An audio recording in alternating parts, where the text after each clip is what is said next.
Hey, welcome to Bridging the Seen and Unseen. My name is Shane McLain, and I am your host here on All Access Network Television. How are you, Miss Gwen? I am good. How are you? I'm good. I'm too blessed to be stressed, really. Too blessed to be stressed. But I know we're getting a little late start, but that's all good. I love our commercials that we have. But I'm excited about the guests that we have tonight because I've been wanting to talk to these guys. And let's go ahead and bring them on. Richard and Colleen Johnson. Hello. Hey, guys. How are you? All right, doing good. How are you? Good. I'm Shane McLain. I'm Richard. Nice to meet you, Richard. Hi, Colleen. Hey, Gwen. How are you? Are you guys? They know me. Are you guys are a husband and wife team? How long have you guys been a team together? 15 years. Yeah, about 15 years. 15 years. That's funny how you say that because my wife and I have been together 16 years. Cool. So we're right there with you. We've always been into the So have you guys been into the paranormal the whole time? That's how we met. We actually met because of the paranormal. Yeah. So, and Gwen knows this story. I love it. We met on a dating app. He was divorced and I was divorced. And I have one of my children, one of my 3 kids, was seeing spirits since the time he was able to walk and talk. And I needed to talk to somebody who could, give me some insight or whatever. And I was on this dating app, not really looking for anybody, just looking to see who was on there, And he was my top pick, believe it or not. The computer picked him for me to be top pick. And I was looking. Lucky bastard. And so I was looking at, his hobbies and stuff. And one of his hobbies was paranormal investigation or ghost hunting. And so I was like, oh, I need to talk to him. So I messaged him. Hey guys. I messaged him and I said, hey, I'm not hitting on you. I just have a question to ask you about the paranormal. And we started talking. That night we talked for 7 hours on the phone. That's amazing. And then the next night we talked for 5 hours. And then I was like, I think we talked on the phone for 3 weeks, and then we met in person. Yeah. And from that moment, it was like he pulled in my driveway. He lived in Alabama, and I lived in Florida. And so it's true. It was meant to be. You can't tell me it wasn't meant to be. And so he pulled in my driveway, and I was just standing at the door, and I just stood up and said, "Hey, baby." And he and I both felt the same way. It was like he was just. He had gone to work and he was coming home. We'd known each other forever. I've been held hostage ever since. Help you. Hey, I was about to say, man, not only do you have a woman to pick you, but the computer picked you too. Yeah. Hey, that's amazing. That's amazing, man. You need to, man. Look, I wish I had it like that. You need a little blankie to straighten them out. That's what it was. There you go. I moved from Alabama to Florida, took him out of Walmart jeans, put him in some Levi's. He's doing great now. That's awesome. That's awesome. My wife's from Florida too. She's from Orlando. That's 8 hours. 8 hours from here. Yeah. Oh wow, you guys are a good way. Okay. We're basically lower Alabama. Yeah, we're almost in. I mean, we can drive west. 30 minutes. We're maybe 20, 25 minutes. Yeah, we're in Alabama. So minutes living. you guys are going to see a bunch of cats. Yeah. Running around here somewhere, Harley and Tuft, and we have 2 German Shepherds. Oh, okay. All right. Go through here. So now Ethereal Voices, you guys got to tell me how you guys came up with that name. How? Go ahead and tell them, honey. She did it. She did it. No, we were trying to think because I started out years ago. I had Bond Secure Paranormal Investigations when I was a young fella, and I did that for a long time. Hey, can y'all see us okay, or should we turn on another light? Oh no, you're good. You guys are good. Okay. And then I was with another group for a while. We did some TV stuff and, film for TV and all that. And then we decided to do our own thing again. So we were trying to come up with a name, and we went through all kinds of stuff. And then she was like, "What about Ethereal Voices Paranormal, EVP?" And I was like, "Let me look." And I looked because you got to look see if somebody else has got it, because I don't want to have somebody exactly. else, And it was available, so we were like, "Sweet." So Yep. That's amazing. I mean, what made you come up with that name? Out of all the names that you could have, what? Think of words that had to do with spiritual and good vibes and holiness, and ethereal was the first thing I came up with. and That's awesome. voices, there are voices. Because we Voices do a lot of from beyond. EVP work. That's what we like to concentrate on is EVPs, spirit boxes, things like that. Vocal, anything vocal. That's what we like to do. Because That's awesome. That's awesome. Yeah, my wife and I are a team. We started Outer Realms Paranormal, almost a year and a half ago. We started that. We're almost up to 3,000.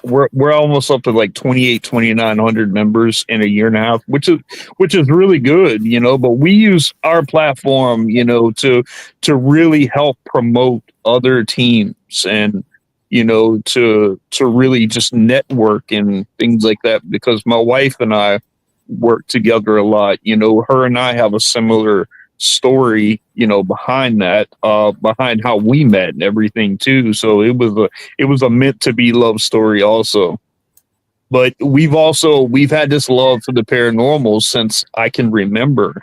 I mean, I had my first experience when I was 10 years old. And I don't know if you guys know, but I am a reverend. I was a pastor of a church for 3 years. And I specialize in spiritual warfare and demonology. So I work cases for people. I work in the paranormal. People ask me, they're like, "Well, are you a paranormal clergy?" I am not. I am clergy that works in the paranormal, but I've always been a part of the paranormal ever since I was 10 years old.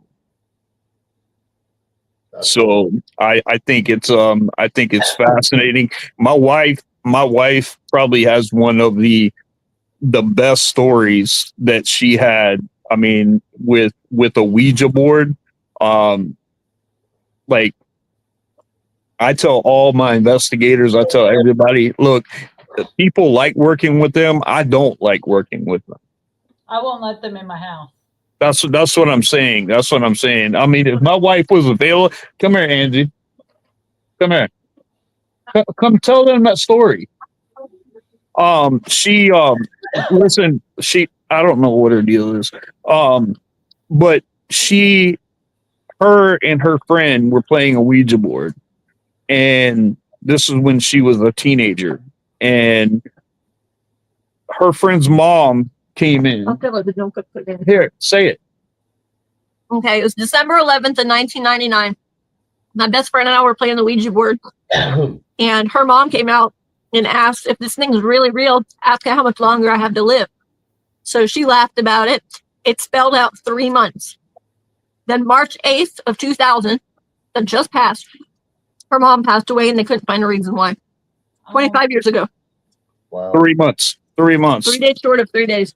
Or 3 months. See, and like I've heard lots of stories like that, and I don't like.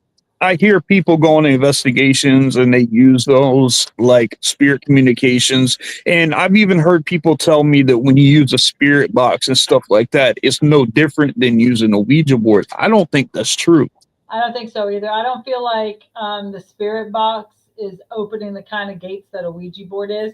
Because exactly. At it, a Ouija board, everyone in the group's putting their hands on it and putting their energy into it, using that to open a portal, which is not the same as using a spirit box, which is just turning it on and just listening to what comes through, what might talk to you, Right. I mean, That's the way I feel about it anyway. Oh, I do. I definitely do. It's just, I've had so many like bad experiences, you know, even with the Ouija board that I had when I was a young kid. You know, my grandparents came from Ireland. Both sides came from Ireland, and they had an old wooden one that was like from my aunt and stuff like that. Yeah. And they gave it to me, and you know, I was up in the room playing them. I guess my dad got tired of me doing it. And so he literally, I watched him. He walked downstairs with it and he took it, and we had a big oyster pit. I'm from the Low Country, guys. I'm from Beaufort, South Carolina. So I grew up around the Low Country of seafood, oyster pits, stuff like that. And so he had a big fire going, and I watched him take this Ouija board and he threw it into the fire. I know what I saw. And so I got really down about it for some reason. And so I left and went back up, and I was going upstairs, went into my room or whatever, opened the door to my room, opened it up, and that Ouija board was sitting on my bed. I've heard that before. That's crazy. Yeah. I'd be like, I'm burying this thing. That's what I mean. And then I found out, you know, that if you try to get rid of them, if you put them together, they stay connected and they can still affect. So I had to take it off of our property and separate the planchette from the board and bury it at least 3 foot down or whatever. So I was able to finally get rid of it. But I've never had a good experience with them. And I tell people when I'm talking like on these podcasts or whatever, you know, if it works for you, it works for you. I know some people that use them religiously. It's just, it just doesn't work for me with the experiences that I've had. And it sounds like it hasn't worked for y'all either. I am very much, I wasn't into the paranormal from the get-go. I had my son who saw spirit. My daughter was an empath. My youngest one didn't have anything. I don't know why. But when I was a kid, I was one of 4 girls, and we would do the flashcards and try to see if we could hear each other's thoughts and stuff. But my downstairs, my basement, I grew up in New Jersey. I was born in New York. And I grew up in New Jersey, and you have Cape Cod style houses with basements. My basement always freaked me out. And when I was a kid, I would sleepwalk. And one time I sleepwalked, and I ended up waking up down in the basement among all the bags of clothes. I was about 5 or 6 years old. And it freaked me out, but I always felt like there was something there. It's one of those, you run up the stairs, you think someone's going to grab your legs as you run up the stairs. Yeah. Scared to death. To the point where when I brought Richard to New Jersey to meet my mom before we got married, and I made him go down in the basement and see if he could feel anything, down there. And he didn't really feel anything, but I did. And I was like, nope, I'm good with that. You know, that's like people who do Ouija board in their house. I'm so against that. We don't investigate our own house. We have a haunted rocking chair in our house. We have spirits who are always walking. You don't put where you eat. Exactly. Yeah, exactly. Don't do it in your own house. And there's I do that too. I don't investigate here either. We don't, and I tell all my clients to, you know, and that's a big problem that I've had with the clients that I work with is they like to do their own investigation in their own house, and they keep that communication going. Well, when you do that, you know, you're allowing it to stay. Yep. No matter what you're trying to do, you're allowing it in your presence. You're inviting it. What we already have here, we welcome them here, but we don't open it up to anything else. You know. I mean, our house, we rent this house. We got transplanted from Gulf Breeze, and we moved here to Pensacola. And that was another story as far as the workings of spirit, because we were in a low place. We had to get out within a certain number of months because they were selling the house. I had rented for 17 years. It was my home. Wow. We offered to buy it, and then when we got pre-approved for the mortgage, they raised the price by $40,000, and so we weren't able to buy it. Yeah, and I, you know, we did all our repairs to the house. We paid the rent on time all the time. You know, we were great tenants, but they wanted to sell it and move on and go to Defuniak. So we're like, okay, I'm not going to, we paid the house off for them. And if you can't work with us on what you originally told us, we're not going to do it. And so we had looked for like 2 weeks, looking at over 30 houses in 2 weeks. And we found one we were going to buy. And at the last minute, 2 weeks before we were supposed to close, the mortgage fell through because they accidentally doubled my income. And so it fell through. And I was in a low place. I was in a very bad place. And, you know, I didn't want to do anything. I came home from work and just cried and just laid in bed, didn't want to eat, didn't want to do anything. And Richard was like, I got this, don't you worry. And I was like, no, I'm done. And I work at the hospital, and I work with a very spiritual woman at the time.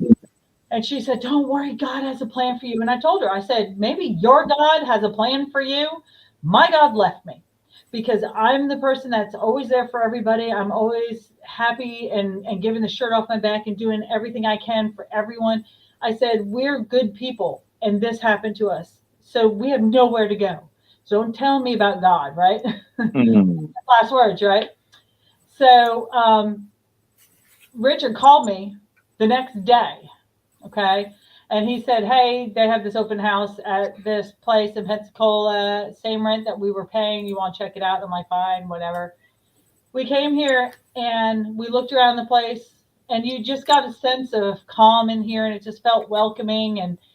And so, you know, I was like, yeah, this will work, you know, even temporary. And then we met the landlord. He's a preacher. He's a pastor at our church. And so I looked up and I said, okay, all right, I heard you, you know. I heard you. But that's just the way it works sometimes, you know. You are put where you are supposed to be at that time. We're supposed to be here. We were supposed to meet our pastor. We're now members of the church. Richard is active in the church, and he's the stage manager at the church. And we just did, you know, a charity food donation on Saturday and give out 5,000 pounds of free food to the needy. And it's awesome. And I feel like you put those good thoughts out in the universe, and that is what protects you. When you get to these bad places, that's what protects you. You know? Yeah, it's crazy, isn't it? Yeah. It is. That is crazy. You know, I used to think the same too, because, you know, in the past 6 years, I went from having a crack in my lumbar to having stage 3 non-Hodgkin lymphoma. Oh my God. So I went through very extensive chemo and radiation. The problem with that is the chemo and the radiation destroyed my only kidney. And so now I was born with one kidney, so I'm in dialysis now. Richard only has one kidney because he has survived bladder and kidney cancer, where he lost a kidney due to cancer. So yeah, what can we do? Keep on. Well, I know, and people think it's weird, but like where your organs are in your body, mine are on the opposite side. I've heard of that. I mean, I work in the hospital. I've heard of that. I've got a brain tumor right here. You still got one? Still have one. They're monitoring it, but I didn't want them cutting in my brain. So, but yeah, I still have a brain tumor, and I still get up at 4 a.m. By 5 a.m, I'm at the gym 4 or 5 days a week working out before I go to work at the hospital. So I don't let it stop me. You have to have that positive energy. You have to have that lust for life and that positive energy. Yeah. And you put that out there. And I think that's why we found that when Richard and I investigate together, because he was investigating by himself for a long time or with other groups without me. And I didn't even want to investigate. Okay. Look, I want to put that straight. When we first met, I knew what my son had gone through since he was old enough to talk. He was talking about the Sparkle Man in the house we rented or we owned, rather, me and my ex-husband. And he would talk about the Sparkle Man. And that was a big deal. And I always believed him. And I tried to work with him as much as I could on stuff. But yeah, I mean, I didn't want to investigate. And I told him, I said, well, I'll go with you, but I'm staying in the car with the cookies and the Mountain Dew for when you come back. And we found that when we investigate together, the activity is tenfold. It just, the activity goes crazy when we are together. And Don't know evidently why. we're like Yeah. batteries for each other. Yeah, because you guys have a connection with each other, and that's how my wife and I are. You know, I do a lot of. I wish I could do more like locations. You know, because I have a bucket list that I want to go through. You know, Haunted Hill House and Villisca Axe Murder House, Sally House. You know, I have some bucket list ones. Hinsdale, that I definitely want to go to. But we do a lot of residentials. We do a lot where we help people with more of the understanding. And I tell you this, I will not go to an investigation to go do anything, even a clearing and cleansing. And I am a minister, you know, I do clearing and cleansing of houses, but I won't do that without my wife there. My wife, she's a healer. She helps me. She helps ground. She helps ground me. The whole atmosphere is different with her there. And I think it's very important to do that because, you know, if you're missing a part of who you are in the investigation, especially doing residentials where you're trying to help other people, it can affect you. And I don't want to take that chance ever. And my wife really, she's a grounding. She helps keep me grounded. You know, if things start getting to me, then she backs me off. I mean, it works. So I definitely get where you guys are coming from with that. He said before that I'm the one that grounds him. When I can tell, like if we're in a big group of people, I can tell when he's starting to become overwhelmed, and I can ground him. And I think it's just that's how we ended up being paired together. Is because I'm the grounding force, and he's more of a gifted force, and so I think that's what it is. And it's probably the same with your wife and you. Because when you're in delicate health, all it takes is one negative thought in your head while you're investigating, and you could get latched onto like that. Oh, it's absolutely insane. And and I teach other teams, proper grounding. I use a very theological approach. When I'm doing like protection and grounding and clearing and cleansing, I have a certain way. I don't use sage. I use frankincense. Frankincense was used in the Old Testament times in the old synagogue in the altar of incense, and the incense would burn. And when God would hover over the top of the tabernacle, then the aroma was pleasing to God. So it is a neutralizer of any and all negative energies in or around the place that you are. So I use a lot of that. I have a very theological approach to my clearing, my cleansings, where like I don't just throw holy water in. I go and I form the cross on every single wall, every single corner. I close off all entryways, doorways, and portals on TV screens, on mirrors, on windows. I use a Saint Benedict in the room that's being affected with the person that's sleeping. I have a Blessed Benedict where I take that, and that's also blessed, and it goes in between their mattresses, and I seal off the top of their beds. I have a very methodical approach to it. And it usually takes me about, 2.5 to 3 hours in a house to do a proper clearing and cleansing. So But we'll bless houses. We don't really do cleansings. I mean, we'll go around with sage and Palo Santo, and I use Florida water. And I seal Florida water? Mm-hmm. Yeah. Water. That's my favorite is Florida water.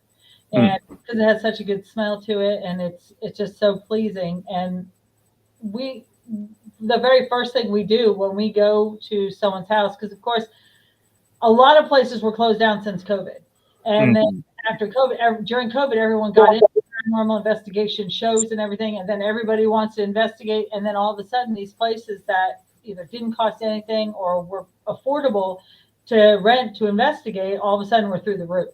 You know, they'll go from $500 for the night to $2,800. You know, Yeah. and Oh, so, they do. yeah, and so we do a lot of residents, and I mean, but we try to debunk things first. That's my first rule. Debunk everything obvious first. We had a family in Gulf Breeze that called us because they were bringing home their newborn baby, and they had so much activity in their house, and seeing shadow figures and everything, and so they were like, "Hey, we need your help." And we came in, and when we first came in, you could feel the energy. It was palpable. You know, goosebumps and the hair standing on the back of your neck and seeing the shadows at the corner of your eye. I mean, it was palpable. And we had 2 other people with us that were friends of ours who were in the paranormal field. And so we had them helping us. And when we started walking around the house, because the owners stay with us in the house, they stay in the house. And Yeah, so I get mine too, because I think it's very important for them to be in there too, to actually take their house back. exactly, and that's a big thing. Mhm. So we started walking around. We saw these giant industrial-sized dehumidifiers. They were in every single room. They were huge, and evidently they had some roof damage during a storm, and so they were staying somewhere else. And then they had these dehumidifiers going, so they thought, oh well, we can go back now because these dehumidifiers, the EMF coming off of these things, off the chart. And they had probably 7 of them going at one time. And we tried to explain to them, even if you had nothing in this house, all this EMF that these dehumidifiers are putting off, you are a lighthouse. Spirits in the neighborhood, they see you and they beeline right here. And we got an EVP. We said, who are you? You know, why are you here? And they said, just passing through. You know, and like you were saying, take ownership of your house. We did an investigation for a firefighter here in Pensacola, and he and his wife were staying in her mother's house. Her mother was living with her boyfriend somewhere. Well, this house was still full of all of her belongings. I mean, the closet still had all her clothes in it. It was full of all of her belongings, and she liked to thrift shop. She had Buddhas. She had Christian figures. She had tribal. African. She had tribal. She had American Indian stuff everywhere. And so I basically told the owner, I said, usually we say you need to take ownership of your house. I said, but the problem is that you don't have any ownership on this house because you didn't bring any of your stuff in. This is all her stuff. Bring some of your stuff in so you can take ownership. Yeah. He was just seeing shadow figures. And what we basically told him, that they had, what was it, a cast iron? It was part of a like a. It was a tomb marker. It was like a tomb marker, part of a big mausoleum, but it was a big iron cross, and he said that it had got knocked down at some cemetery, and the cemetery was selling it, so she bought it, and it's just leaned up in her bathroom. And I was like, first thing, put that thing out in the shed. Wait, hold on. So she had the cross of a mausoleum that was sold to her in a graveyard, and the one place that she put it was in her bathroom where it has an open mirror. Yep. And it was huge. It was like what, 4 feet tall? It was big. It was big. Yep. And so we told him, first thing, get rid of that. And second, we went around with the Palo Santo and the sage and the Florida water, and we blessed everything. And I left him with a small bottle of Florida water because I get 2 sizes. I get the small size and then I get the larger size. And we left him with a bottle. And I said, you know, you need to take ownership of this house. If you don't want to deal with the shadow figures and everything, I said, basically, she lived there for 15 years. Her energy is still there because all of her stuff's there, but she's not there. And the spirits are coming looking, going, where's she at and who are you? Mm-hmm. Yes. I said, so if you introduce yourself to the spirits and say, hey, you know, this is her daughter. I'm her son-in-law. You know, hey, Jason. Hey, Jason. And just introduce yourself and say who you are and say, we have permission to be here. You know, you're welcome to stay as long as, you know, you don't interact with us. But, you know, if you start causing problems, then we'll bring someone in to get rid of you. And he was so relieved afterwards. You know, he had his Pentecostal minister came the next day to bless the house as well. And we said, go ahead, bring him in. I said, you can never have too much God in your home. Bring him in. No. And so he brought him in and had his house blessed again. And he said it was great. The lady with the dehumidifiers, she messaged Richard the next morning and said, that is the first time we slept through the night in forever. And she said, the house feels great. Thank you so much. Because she had other people who would charge her to come in. Oh, no. And they told her that, it's, there's American Indians here and you need to have a shaman come in and this and that. And we didn't pick any of that up.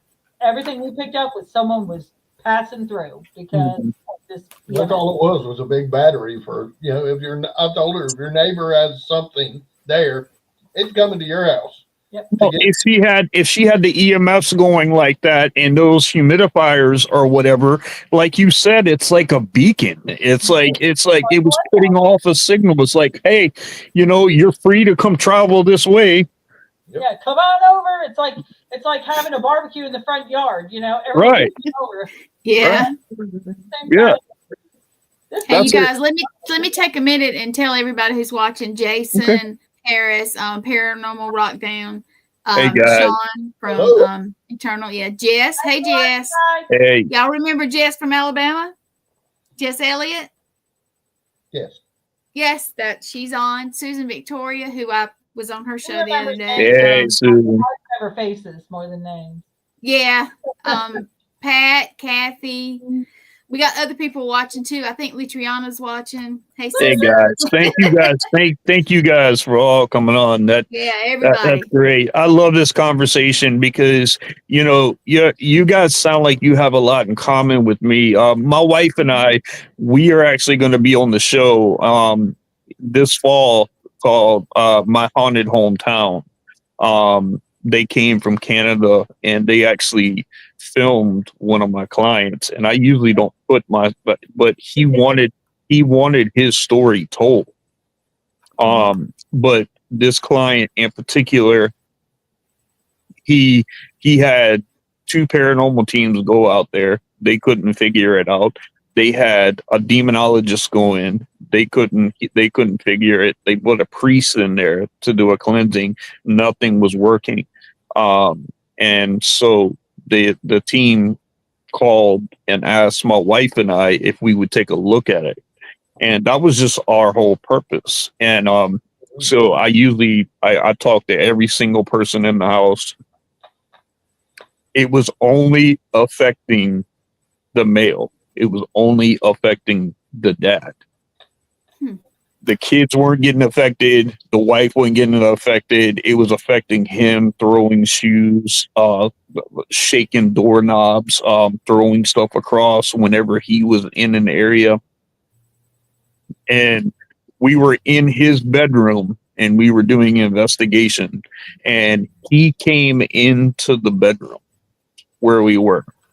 And the second that he did that, across the room, our music box started going nuts, started going crazy, and it was stopped on command. And then he started talking, and he started asking, and we found out through the spirit box, you know, the guy's name was we got Franklin, we got Henry, we got train, we got explosion, we got railroad, we got so many things that came through on the spirit box that we just kind of. So I got home that night and I looked under and I put Henry Franklin Henry, and then to find out, right behind his house, a quarter of a mile away is a railroad track that leads all the way back there. When 1973,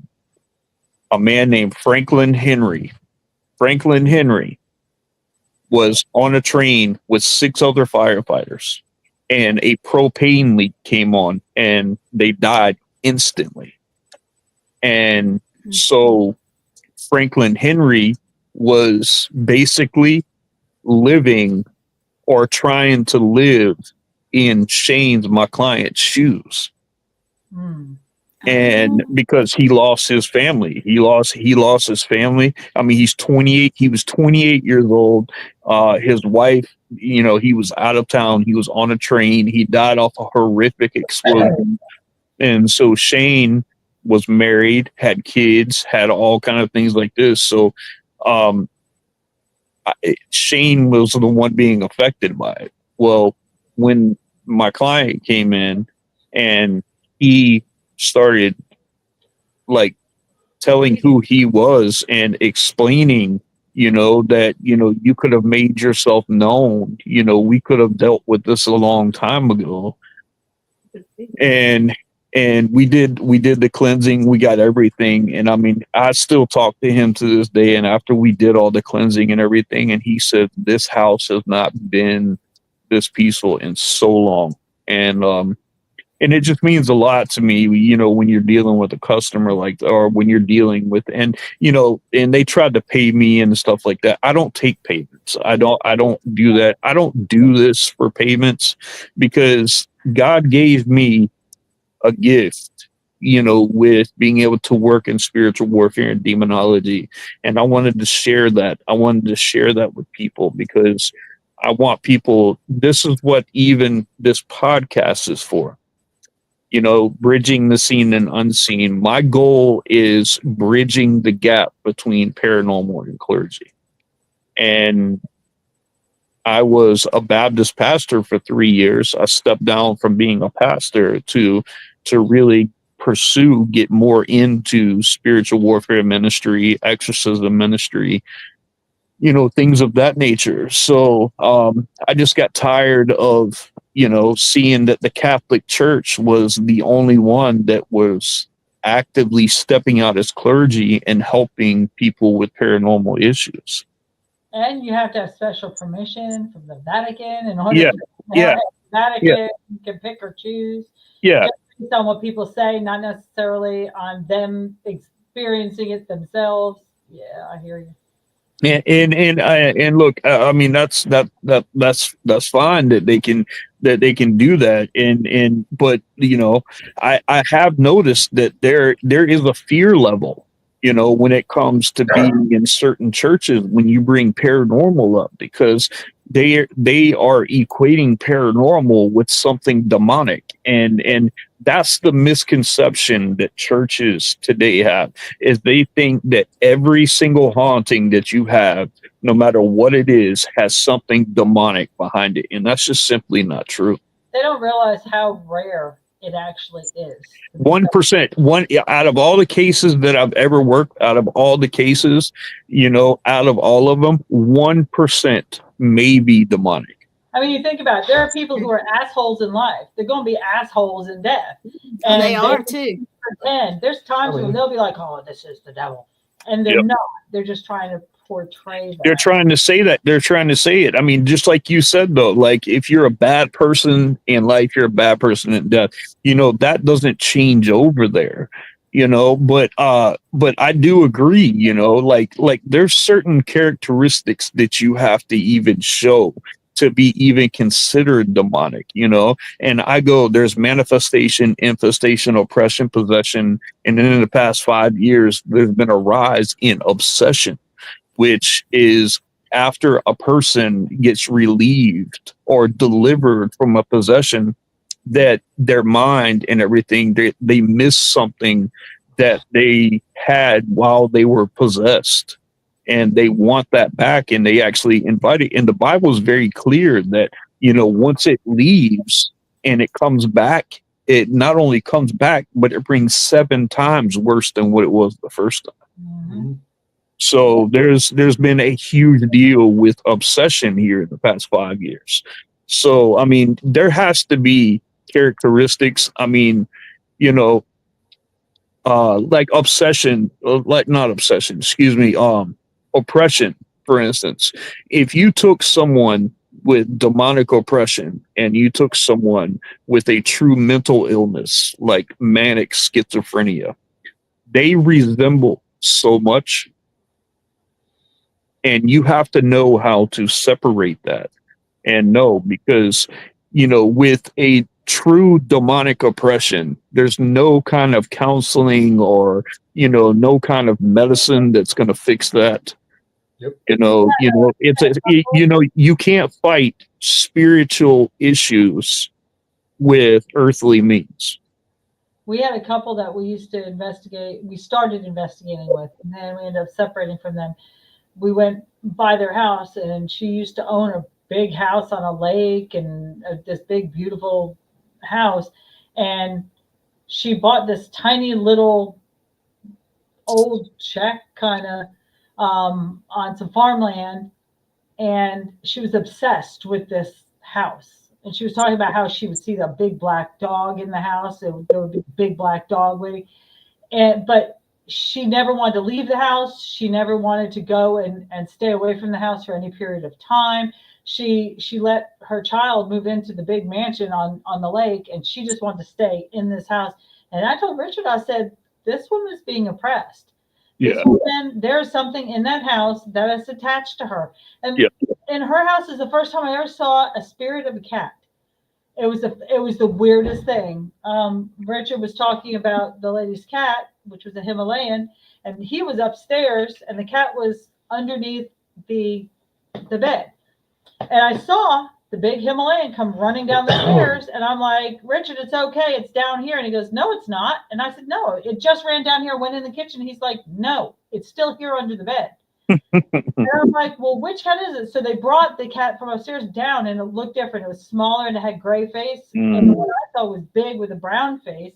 And they're like, oh, that was our male cat that died 3 years ago. And I'm like, I saw it clear as day when running down the stairs past me. Well, I saw it scooched by me, but the cat that they were talking about I was looking at it. It's still under the bed. So weird. But that house felt strange too.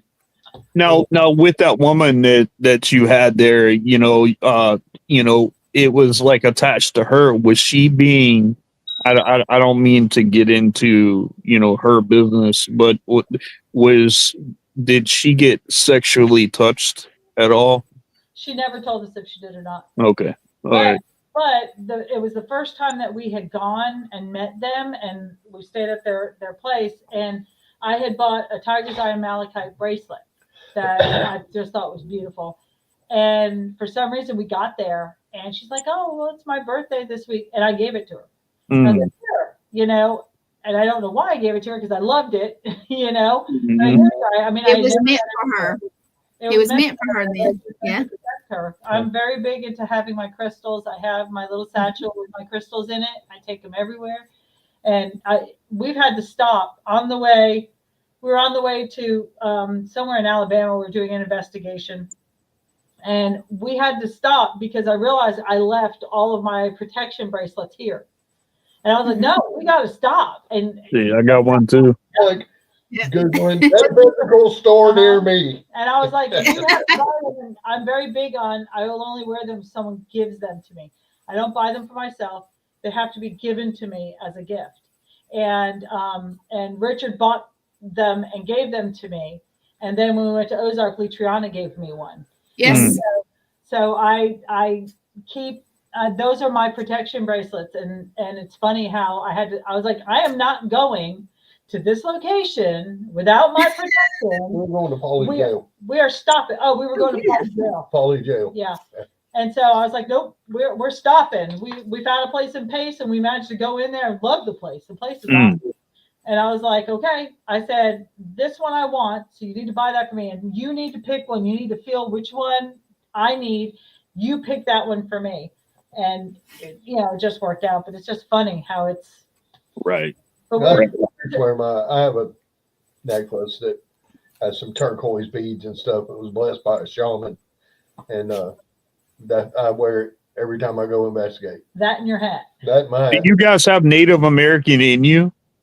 I don't. He does. I got like a little drop. A little drop. I have a little drop also, so I get it. I don't. I'm Irish. My grandparents came over in 1907 through Ellis Island. So I'm Scottish. Yep. My grandparents. I'm a McLain. I'm M little C capital LAIN. They came from Dublin, My grandparents came from Dublin, Ireland, and the Elys on my mom's side came from Belfast. So I got you with the Irish My thing. grandparents came from County Cork, Mm. and I'm a Mullins, and my grandfather is Patrick Mullins, and my grandmother was Bridget How Reynolds. much Irish can you get? Mullins. My name is I know. Colleen Mullins. There you go. Colleen, yep. And people like my family like takes offense to it, because like some people say MCC, and I'm like, no, we're not Scottish. That's Scottish MCC, but we're M capital L with the 2 lines underneath. He's got Scottish in him, and I said my father would roll over in his grave if I know. married a Scottish. 60% Scottish. My ex-husband was German, but I married a Scotsman. And my father is probably going, "Oh, Colleen, I know." Yeah. She's actually Lady Colleen. Yeah, Mullins I actually have a title. Johnson. She is titled. Oh so my! I am titled. She owns I don't use it. land in It's- Ireland, so Yeah. she is actually a lady.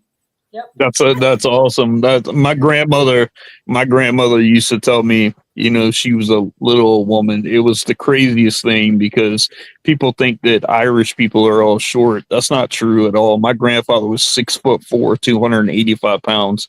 My grandmother was the one that was like 5'1". My grandma was a tiny little one, but she was Mhm. fiery. She had Oh red hair. man. My dad was My grandma, that's so funny how you say that because, we used to get big around Thanksgiving and Christmas and stuff like that. And my grandfather had this thing to where he would say the blessing and he'd say it real like he'd go, Heavenly Father. And then he'd go like this. And I'm like, and you can never understand them. And so, and I just looked across, I said, Amen, Brother Ben, shot the rooster, killed the hen. So my grandma came around that table with an oven mitt and smacked me so hard. I said, don't you ever. hair. They can reach you anywhere. It's like, those rubber sticky hands? That's just like, it's like, slap. It doesn't matter where you are. Yeah, you don't want to get hit by that woman. I've seen that woman chase my grandfather around. Now, I don't know if you ever seen like an old woman that's 5'1" running with a cast iron skillet in her hand, but that's a scary sight. My grandmother went by Bridie. They called her Bridie. And my grandfather was a steam fitter in New York. When he came over in 1907, he trained as a steam fitter. And then my father also trained as a steam fitter in New York. In fact, my father worked for the team that put the sprinkler system in the Twin Towers. So for the longest time, when we saw the Twin Towers, we were like, okay, that was our dad. And then they bombed them. And I'm like, really? Like, one thing I had to remember Daddy from is the Twin Towers. And down they go. But my dad's still around. You guys, I still smell his cigarettes and stuff and his Oh yeah. Oh yeah, my dad comes by every once in a while. Richard told me one day we were in our house in Gulf Breeze, and I was laying on the couch. I wasn't feeling very well, and he says, "I thought Richard had kissed me on the forehead." I was like, "Hey, boo," and he was in the kitchen, and I said, "You didn't just kiss me on the forehead?" And he goes, "No, I saw a shadow come in, bend over, kiss you on the forehead, and then dissipate." And I was like, "Oh, well, that was Daddy then." well, I will tell Shane, their house. Do you see right behind Richard's head, between Richard's head and that wall on that side? There's always a little lady she walks around. She walks in that kitchen behind him, and then she walks near that. Yep. That's our chair. I don't know if you can see it. It's kind of dark. Nobody can sit in that chair. What is it? Nobody can sit in it, and the stuff will come out of it. Or we can't put anything on it. It's ghost hunting hats hanging on it. But if I ask permission, if I say, "Grandma, can you hold this for me while I'm vacuuming?" She's fine with it. If I say, "Grandma, I'm going to polish the chair," she's fine with it. But if we put boxes on there or just put stuff on there, you leave the room, you come back, they're on the floor. We have 17 grandchildren, 5 great-grandchildren. Nobody will sit in that chair. When have you seen none of the grandchildren either? None of the children or grandchildren? They won't sit on it either. They're like, "Oh, he's sitting in that chair." You're a cat man. If you have a rocking chair, cats are gonna sit in it. And anything new that you bring in the house, they have to get on it. Yeah. Oh yeah, 100%. They never get on that They chair. will not get on that chair. But middle of the night, since we got that chair, middle of the night, we will wake up and you smell food cooking. You smell toast, you smell bacon, Grandma's cooking. you smell like fried chicken, but made with the Italian breadcrumbs. You know what I mean? And in the middle of the night, and we were on Lee Triana's show, and Blaine Rohan was on there with us, and he's like, "Who is that in that room behind you?" And I was like, "What?" And he goes, "Who is that in that room behind you? They're cooking cornbread." I said, "Oh, that's Grandma." I said,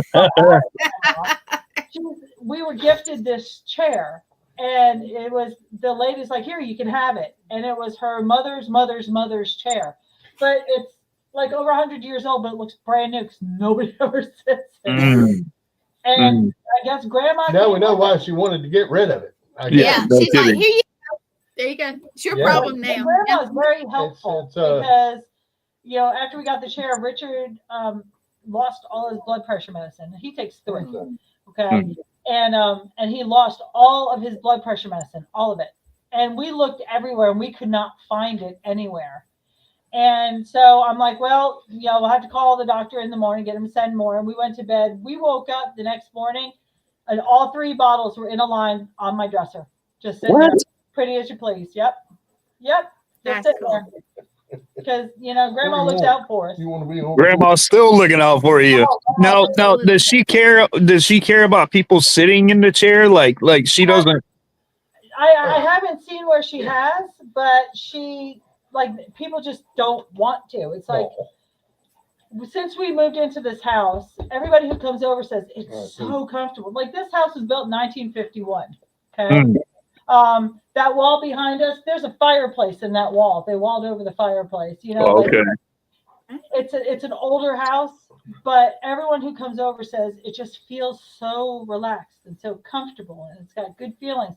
And that was a big thing for me, because when I lived in the house in Gulf Breeze, when I first moved in after my divorce with my kids, I walked through it. I was like, okay, this house is clean.